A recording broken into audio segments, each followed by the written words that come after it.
The mountains here were not only tall but seemed alive, breathing with the wind, creaking with snow, their silence so heavy it could crush a man.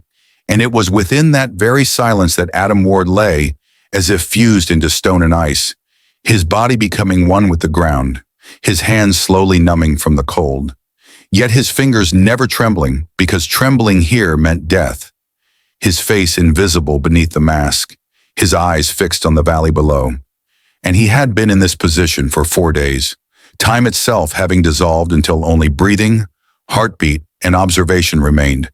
And beside him lay Saber, a German shepherd, not merely a dog but a warrior, a partner who could smell silence and catch unheard sounds with his ears.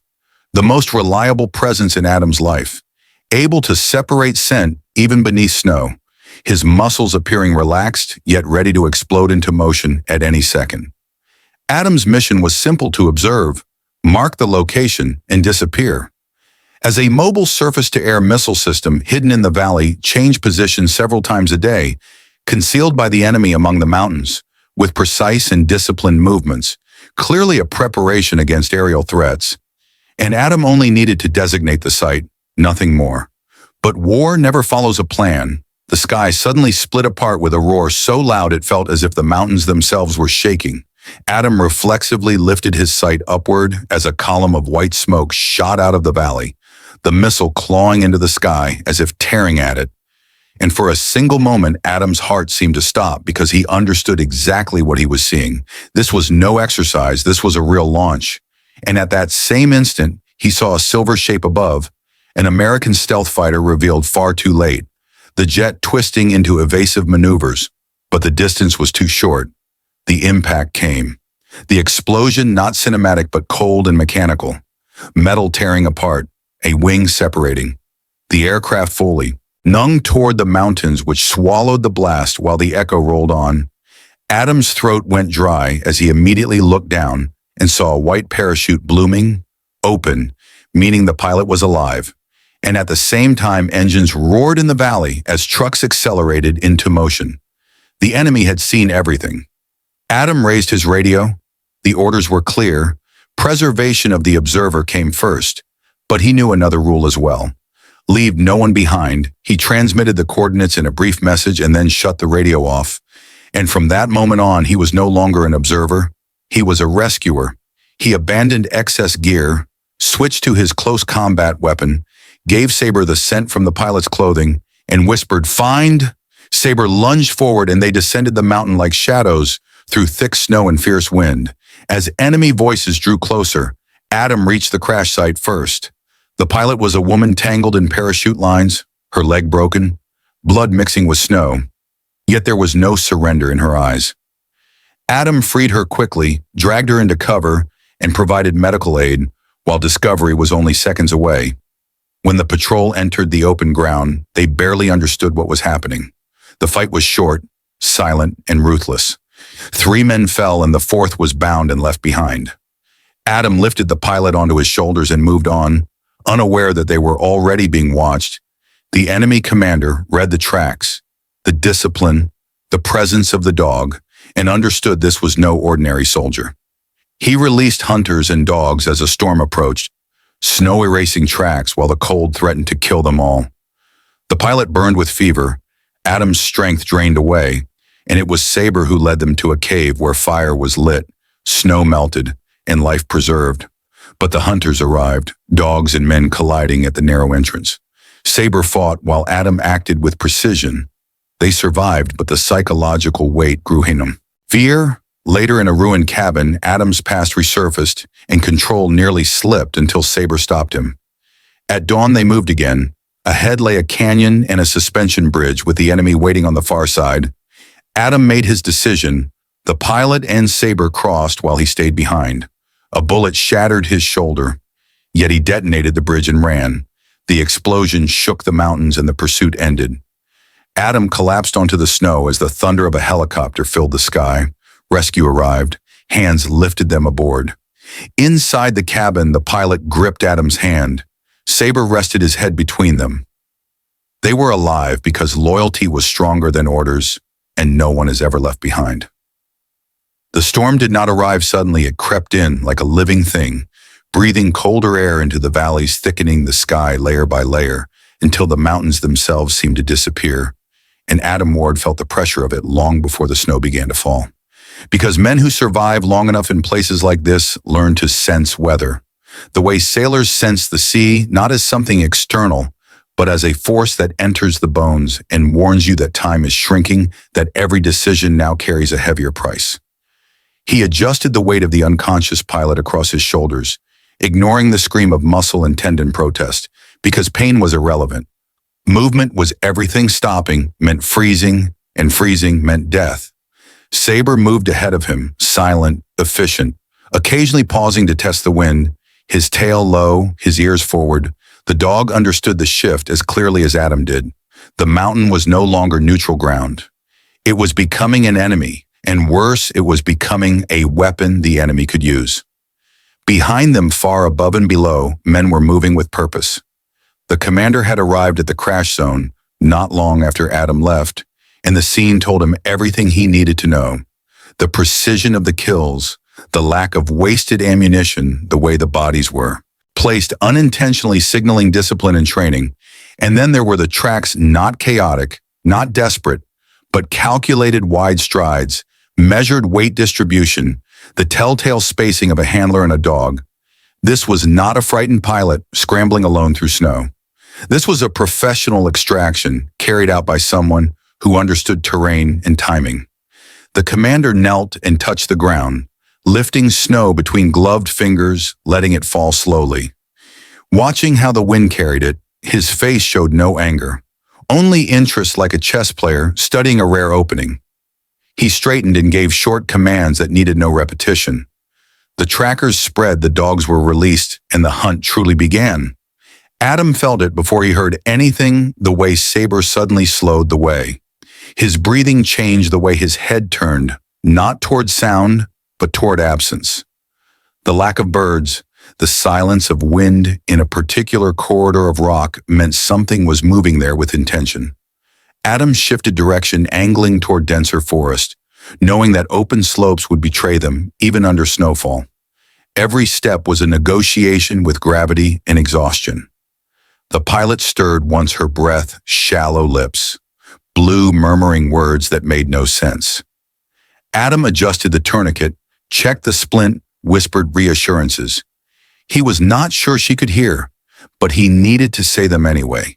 Needed to anchor both of them to something human as the world narrowed into white and gray, and pain, snow began to fall heavier. Not the gentle flakes of calm weather, but thick, wet sheets that reduced visibility and coated gear, turning every surface slick. This was both blessing and curse. It erased tracks quickly, but it slowed them just as much. Adam chose routes that forced pursuit into narrow passages, ravines, boulder fields, fallen timber. Anything that broke formation and forced the enemy to compress.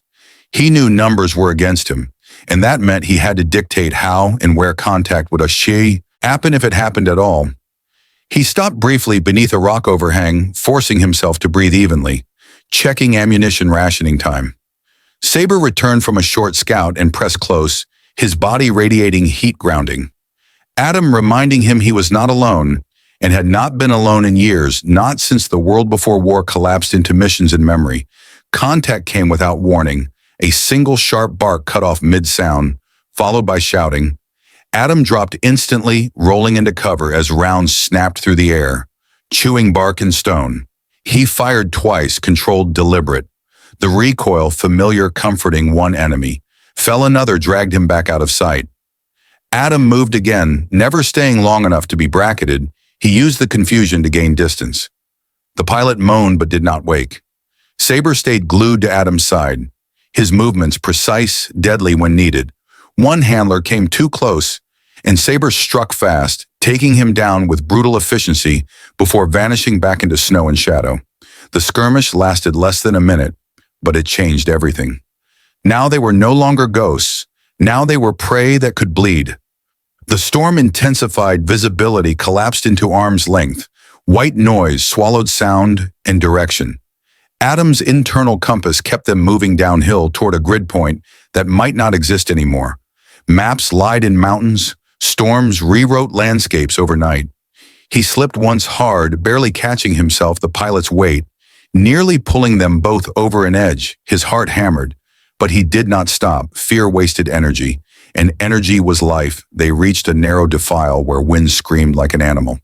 Adam ducked into a shallow cave, barely more than a wound in the mountain, but enough to break line of sight. He knew stopping was dangerous, but pushing on blindly could be worse. He built a fire, small shielded, using techniques drilled into muscle memory. Melted snow fed the pilot, antibiotics fought infection, and hypothermia with stubborn focus, while outside the storm raged. For a brief, fragile moment, there was quiet.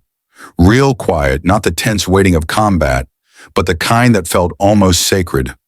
Adam leaned back, eyes closed for seconds, only seconds, and memories surged, uninvited desserts.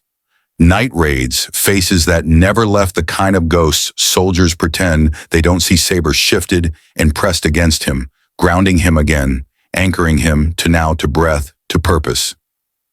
The dogs found the cave before the men did. Adam heard the low growl, the scrape of claws on stone, and knew there would be no escape from this fight.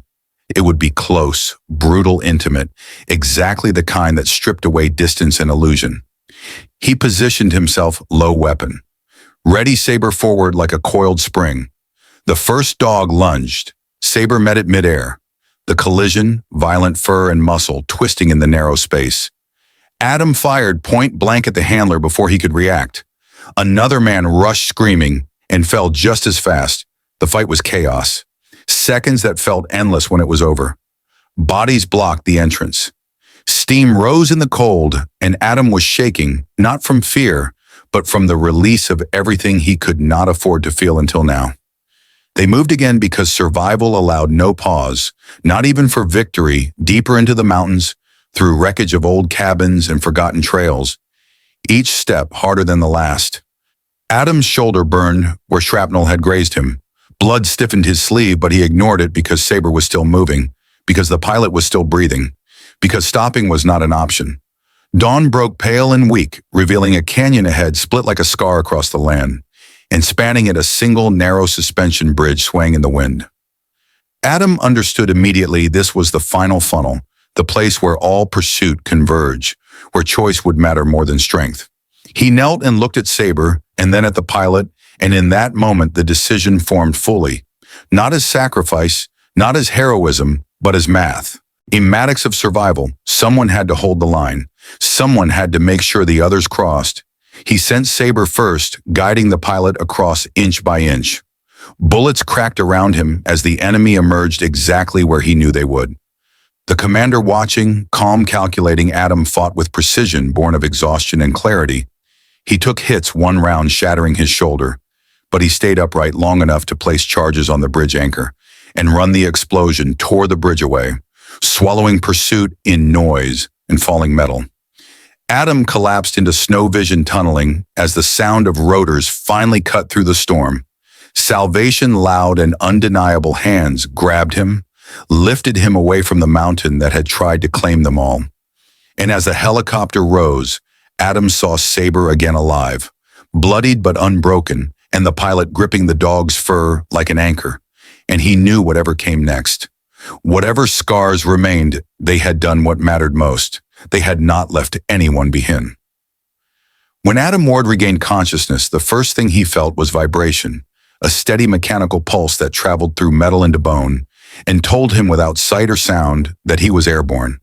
The second thing he felt was pain, not sharp, not sudden, but deep and consuming, the kind that spreads like fire through muscle and nerve until it becomes the only language the body speaks. His eyes opened slowly, light stabbed at them, white and artificial. The interior of the helicopter blurred, then focused, straps across his chest. Oxygen mask pressed to his face. The smell of fuel, blood, antiseptic, and wet fur mixed together in a way that anchored him more firmly than any voice ever could, because it meant survival, meant continuity, meant that whatever hell they had crossed, it had not ended them. To his left, the pilot lay strapped down, her face, pale but alive, eyes closed, chest rising in shallow but steady rhythm. An IV line ran into her arm, clear fluid, dripping like measured time, her flight helmet ER. S stood on the floor near her boots, scarred and cracked, but intact, a symbol of everything she had endured without ever knowing his name to his right. Saber lay pressed against the floor, secured by a harness, designed for a body that refused to be still. Even now his flank bore a deep gash, hastily bandaged his breath. Slow, controlled eyes open, watching Adam with a focus that cut through haze and pain, like a blade when their eyes met. Something unspoken passed between them. Not relief, not celebration, but confirmation that the bond held, that the line had not broken. A pararescue medic leaned over Adam, shouting words that barely penetrated the ringing in his ears. Shoulder shattered, risk of shock, blood loss, manageable, stay with us. Stay with us, as if Adam had anywhere else to go. He let the darkness take him again. Not as surrender, but as permission. He woke the second time to quiet. Real quiet, the kind that exists only in places built to heal the low hum of machines, the distant rhythm of footsteps, muted voices behind glass. The smell of disinfectant replacing smoke and snow. He lay still, assessing damage the way soldiers always do, cataloging pain, testing movement. Left arm, useless; right hand, responsive; ribs bruised but intact; head, clear enough; memory intact, which mattered more than comfort ever could. The room door opened and a figure stepped inside. A woman in uniform, older than the pilot. Her rank insignia caught the light. She did not speak at first. She simply looked at him with an expression Adam had seen before, on commanders who understood the cost of decisions and carried it with them, even when they did not show it on reports or commendations. When she spoke, her voice was calm. Measured. Captain Reese, Navy Intelligence. She said, "You scared the hell out of a lot of people out there." Ward Adam tried to respond, but the words tangled with pain. She raised a hand. "Not yet," she said. "Rest first. We'll talk when you're ready." But Adam knew talking was inevitable, because survival always came where questions and answers were never free. Later hours, or maybe a daytime, blurred. Reese returned with a tablet in a silence that felt deliberate. She told him what he already suspected, that the missile site had been neutralized after his transmission. That secondary strikes had confirmed the threat eliminated, that the pilot, Lieutenant Mara Cole, was stable. Surgery. Successful leg would take time, but she would walk again. That Saber had been treated by a military veterinary unit, flown in from another base, and was already demanding food and patrol access, as if nothing had happened. Adam exhaled slowly, letting tension he had not realized he was still holding slip away. Then Reese showed him images, satellite feeds, drone captures, still frames pulled from hours of surveillance. One image in particular made Adam's jaw tighten. The enemy commander standing at the canyon's edge, staring at the remains of the bridge. His posture calm, his face unreadable. Reese watched Adam carefully. "He didn't pursue you," she said. "Not after that, not immediately." Instead, he withdrew, cleaned up, vanished. Intelligence suggests he's reorganizing, learning, adapting. Men like him don't stop, they adjust. Adam closed his eyes because he understood that kind of enemy intimately. The kind that didn't rage, didn't waste effort, didn't need revenge to be motivated, only understanding and purpose. Those were the ones that came back, smarter, colder, more dangerous. Recovery was slow. The shoulder required surgery, months of rehabilitation, the kind that stripped away identity piece by piece, because soldiers are defined by motion, by readiness, by the ability to respond instantly. And now Adam was forced into stillness, forced into memory without the buffer of constant action. Nights where the worst dreams returned, unfiltered desserts replaced mountains, gunfire echoed in hospital corridors. He woke drenched in sweat more than once. Saber was brought in during approved hours. The dog seemed to sense exactly when Adam needed him. Most curl, ing at his side, grounding him wordlessly. Mara visited once, sitting carefully beside the bed, her voice steady despite the cast. The scars, she thanked him simply without ceremony, because she understood that what he had done was not for praise. It was because some lines are not crossed. Some people are not left, she told him. She remembered fragments, Snow Saber's eyes, the feeling of being carried like cargo that mattered. Adam listened, said little because explanations felt unnecessary. Weeks passed, then months. The world moved on, as it always did, but threads remained: intelligence briefings, updates on the commander's sightings, patterns, whispers of new tactics. Reese kept Adam informed unofficially, sometimes because she knew he would return one way or another. Men like him always did. Eventually clearance came, limited duty, then conditional evaluation. The shoulder would never be the same, but it would function enough. On his first day back on base, Adam walked the perimeter with Saber at heel, the sun warm, the ground solid beneath his boots, a far cry from ice and abyss.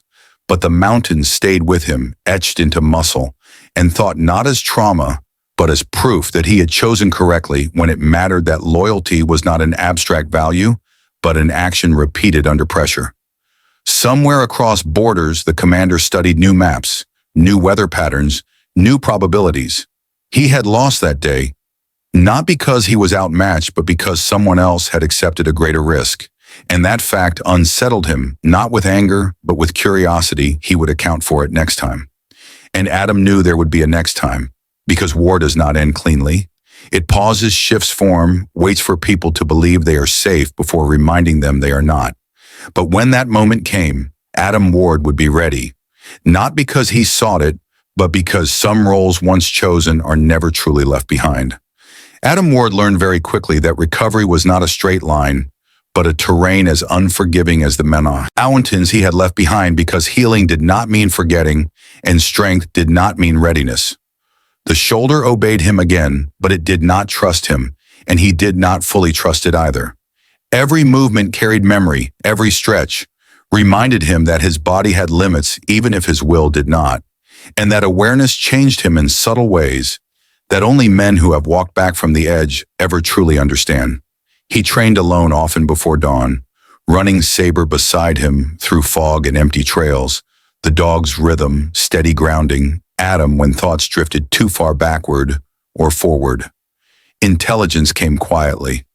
At first, a phrase dropped in a briefing, an image passed across a screen without comment patterns that only those looking for them would recognize. Reese did not need to say the commander's name. Adam felt it, the way pressure changes before a storm. The enemy was moving again.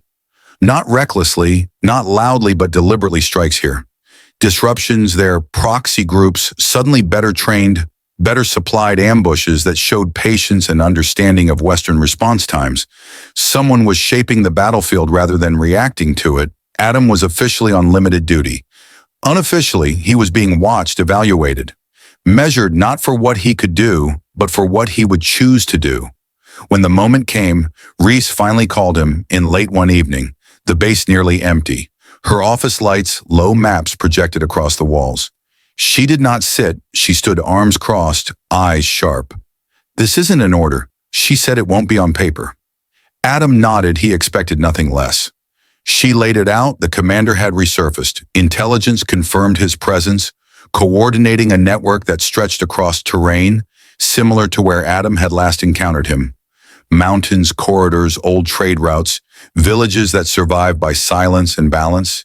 He had adapted, learned to mask movement under civilian patterns using weather again, always weather as cover.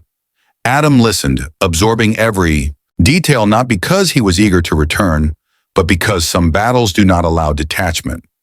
He knew this man now had measured him, just as he had measured the man. Reese's voice softened slightly when she finished. "I won't ask you if you're ready," she said. "I'll ask you if you understand what this costs." Adam looked down at his hands, scarred, steady. Saber lay at his feet, eyes up, ears forward, always present, always aware. "I understand," he said simply.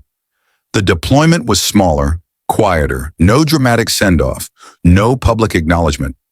Adam moved with a compact team specialists, each chosen not for rank, but for restraint, people who knew how to disappear, how to wait, how to let the enemy reveal himself without forcing the issue. Saber was the only constant, the only one Adam did not need to explain himself to. They entered the region under the cover of humanitarian operations, the irony not lost on Adam. Food, medical supplies, temporary infrastructure, all necessary, all real, and all layered with surveillance, because modern war wears many faces and rarely announces itself openly. Adam watched villages, watched children, watched men who pretended to be farmers but carried themselves like fighters, who watched the road too closely, who listened too carefully. He felt eyes on him often and knew the feeling was mutual. The first real sign came at night, a soft click on a perimeter sensor, a shadow where none should be. Saber alerted instantly, silent signal, ears forward. Adam shifted position, weapon ready, breath. Controlled. Nothing happened for a long minute. Then 2, then 5. Patience again. Then a distant flare of movement, too clean to be accidental. Adam marked it, let it go. The commander was testing probing learning response times, just as Adam would. Days later, an Allied convoy was hit nearby. Not destroyed, not slaughtered, just enough damage to send a message. We can touch you when we want. Adam studied the aftermath, tracks patterns, the way the attackers withdrew without panic, the same discipline, the same restraint. The commander's signature was everywhere. That night, Adam dreamed of the bridge again, not the explosion, but the moment before the choice, when everything balanced on a single decision. He woke before dawn, heart steady, mind clear, and understood that the commander was doing the same, replaying his own moments, adjusting for next time. Contact came unexpectedly in a village square during daylight. The worst possible time. Adam recognized the commander instantly, not from his face, but from the way space moved around him, how others unconsciously adjusted their distance. The man met Adam's gaze across the crowd for a fraction of a second. No fear, no anger, just recognition. A quiet acknowledgement between two professionals who understood the weight of consequence. Then the moment passed. The commander turned and vanished into the crowd like smoke. Adam did not pursue, not yet, because chasing would have revealed too much. Instead, he watched, listened, waited, letting the encounter settle, because sometimes the most dangerous moves are the ones not taken.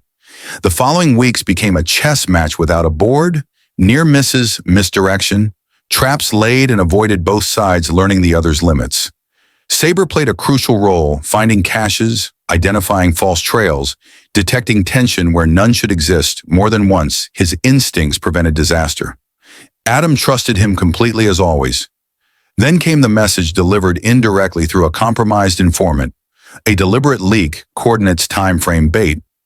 The commander was inviting confrontation, not out of arrogance, but calculation. He believed Adam would come, and he was right. The location was a narrow valley boxed by ridges, perfect for control of movement and escape.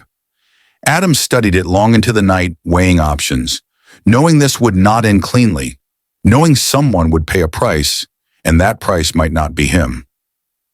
Before dawn, Adam sat alone with Saber, resting a hand on the dog's head, feeling the steady life beneath his pal. Whatever happened next, he would act with clarity, not emotion, not revenge, but responsibility. Because that was the line that separated hunters from killers, and he refused to cross it.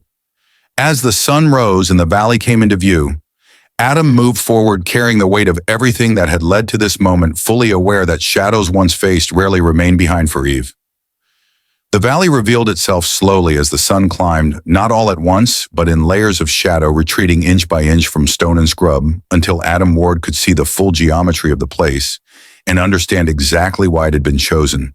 Steep ridgelines funneled movement toward a narrow basin, scattered with abandoned structures, remnants of a settlement that once relied on trade and now survived on memory and avoidance. Wind cut through it unpredictably, carrying scent and sound in broken fragments, making perception unreliable for anyone who did not know how to read absence as much as presence. Adam halted the team at a vantage point and let the silence settle, because rushing would only give the commander what he wanted: predictability. Saber crouched beside him, muscles tense, not anxious but focused. The dog's breathing slow, controlled, his gaze fixed on nothing and everything at once. Adam trusted that posture more than any sensor. The commander was here. Of that, Adam was certain, not because of intelligence feeds or intercepted chatter, but because the valley felt occupied, not crowded, not noisy, but attentive, as if the land itself was waiting. The first shot came late, deliberate and precise. It struck rock inches from where Adam's head had been moments earlier. A test, not an attempt to kill. Adam did not return fire immediately. Instead, he shifted position, signaling the team to hold. He wanted the commander to know he had been seen, that the move had been acknowledged. The response was a pause. Then another shot closer, this time confirming what Adam already suspected. The commander was measuring reaction spool. Ed not counting bodies. Minutes stretched then. Movement figures appeared briefly along the ridgeline, never fully exposing themselves. Withdrawing before optics could lock on, Adam felt the pressure mount, not fear but responsibility. Each second, the risk to his team increased. He adjusted strategy, breaking the group into pairs overlapping fields of movement. Saber stayed with him always. They advanced slowly, using terrain to mask approach. When contact finally erupted, it was everywhere at once: suppressive fire from elevated positions, funnels of movement cut off with precision. The commander had layered his trap well. Adam reacted instantly, issuing commands, moving counter to expectation, forcing engagement on his terms, not theirs. Saber broke from cover, taking down a gunner before slipping back into shadow. Adam engaged 2 targets, clean controlled, leaving no time for retaliation. Still, the net tightened. This was not meant to be won quickly. The commander was forcing attrition, drawing Adam deeper into the basin, limiting escape. Adam realized too late that the abandoned structures were not empty. They were prepared fallback points, stockpiled with ammunition and medical supplies. This was not a skirmish. This was a proving ground. One of Adam's team went down, a leg wound, severe but survivable if extracted quickly. Adam dragged him into cover, Saber guarding fiercely, teeth bared at approaching shadows. Adam applied pressure-assessed options and made the hardest call, ordering a split evacuation route, knowing it would reduce fire on the wounded, but isolate him further. He felt the commander's hand in the decision, the quiet satisfaction of a strategist whose opponent had no clean answers. Smoke filled the basin, reducing visibility. Chaos crept in where order had ruled. Adam fought through it methodically, step by step, every movement deliberate, every shot earned. His shoulders screamed but held. He moved on muscle memory and will alone. Saber remained uninjured, but blood matted his fur, not all of it. Is then the commander appeared, not dramatically, not framed against fire or sky, but simply there, emerging from smoke 10 meters away. Weapon lowered, posture relaxed as if stepping into a conversation rather than a battlefield. Adam froze, not from indecision but recognition. This was the moment the commander had engineered. The silence that followed was heavy, broken only by distant gunfire and the wind. They regarded each other, men shaped by conflict, mirrors of restraint and resolve. The commander spoke first, his voice calm, carrying easily. "You choose difficult paths," he said in accented but precise English. Adam did not answer some statements. "Do not require response. You could have withdrawn." The commander continued. "Instead, you returned." Adam finally spoke because honesty mattered. "You threatened people who couldn't defend themselves." The commander's eyes flicked briefly toward the wounded man being evacuated. Then back. "That is perspective," he said. "In perspective decides history." The standoff did not last long because war does not tolerate stillness for long. A shot rang out from the ridge, aimed at Adam. Saber reacted instantly, launching forward.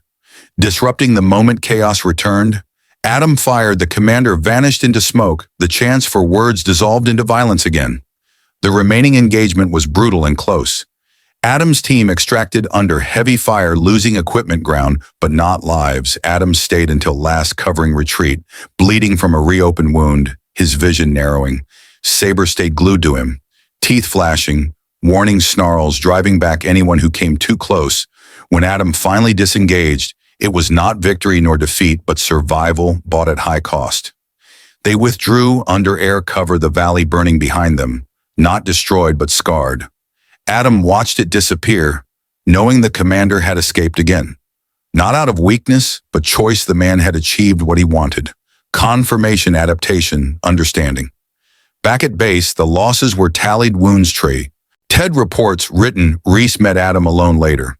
Her face tired. "This ends soon," she said, "or it doesn't end at all." Adam nodded. He knew Part V was never about closure. It was about cost, about lines crossed and lines held. That night, Adam sat with Saber under open sky, the dog's head heavy against his knee.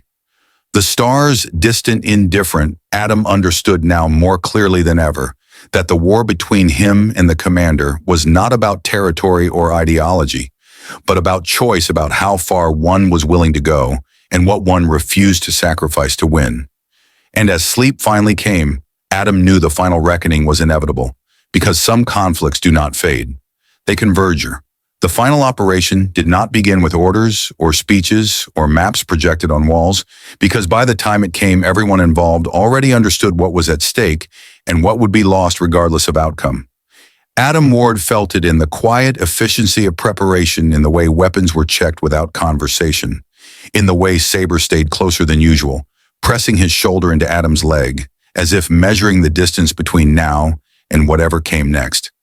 The intelligence was precise this time, not perfect, but enough. The commander had established a temporary command node in terrain that mirrored the mountains where they had first crossed paths years ago, as if drawn by symmetry or perhaps belief that unfinished things demanded familiar ground. Adam volunteered, knowing the word no longer meant what it once had. This was not about proving usefulness or reclaiming identity. This was about closing a loop that threatened too many lives to remain open.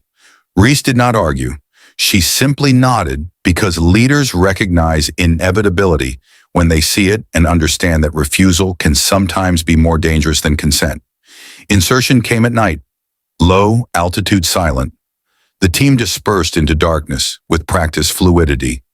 Adam moved with Saber at his side, feeling neither fear nor anticipation, only clarity.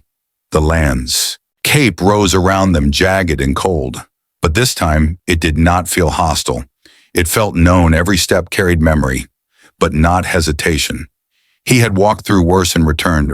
The approach was clean until it wasn't. A sensor tripped. A silent alarm lights flared briefly, then died. The commander knew they were coming and had chosen not to stop them. Yet Adam smiled grimly, recognizing the invitation. The deeper they went, the quieter resistance became, until it disappeared altogether, which told Adam everything. This was not a defensive posture. This was a narrowing funnel drawing him toward a single point. They reached the structure at the heart of the site, an old stone facility, reinforced but not heavily guarded. Adam sent his team to perimeter positions and advanced alone with Saber, because some endings are personal and interference only distorts truth.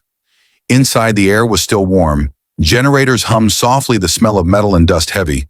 The commander waited exactly where Adam expected. Standing, unarmed, hands, visible posture open. For a moment, neither spoke, the silence stretching. Not awkward, not tense, but weighted with history. Then the commander broke it. "You could have stayed away," he said. Adam replied just as calmly, "So could you." A faint smile crossed the commander's face. Acknowledgement, not mockery. Then perhaps this was always the only path. What followed was not a speech, not ideology, not justification. It was an exchange of understanding. The commander spoke of strategy, of inevitability, of how restraint was weakness in a world that only respected force.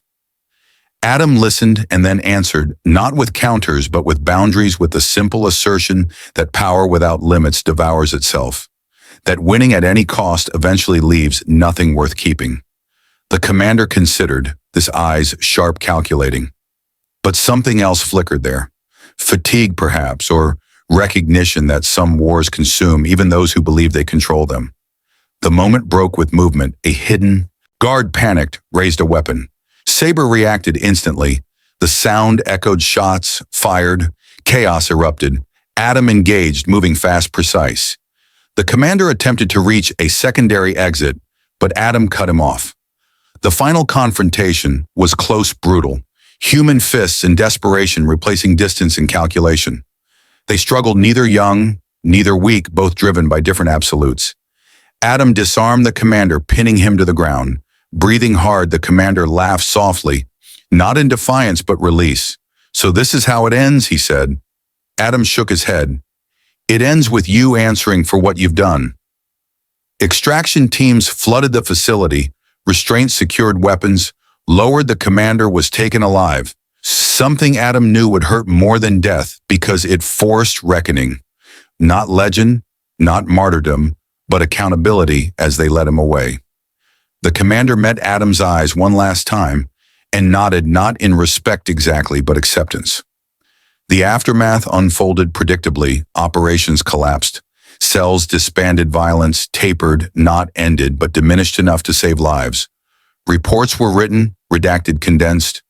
Adam testified, then withdrew, because some victories are loud and others are simply quieter nights. Months later, Adam walked with Saber along a ridge, far from conflict, the sun low, the air clean, the world momentarily at peace. He thought of the pilot now flying again of the team, who made it back of the ones who didn't, and carried forward in memory. He understood now that purpose was not found in war, but revealed by it, that loyalty, courage, restraint. These were not ideals, but choices made again and again under pressure. Saber stopped and looked back at him, tail wagging lightly, eyes bright. Adam smiled, knelt, and rested his forehead against the dog's, because some bonds are forged beyond words, beyond orders, beyond fear. The world would continue to fracture and heal and fracture again, but Adam Ward would carry this truth with him, always, that no matter how dark the path became, no matter how heavy the cost, there was one line he would never cross.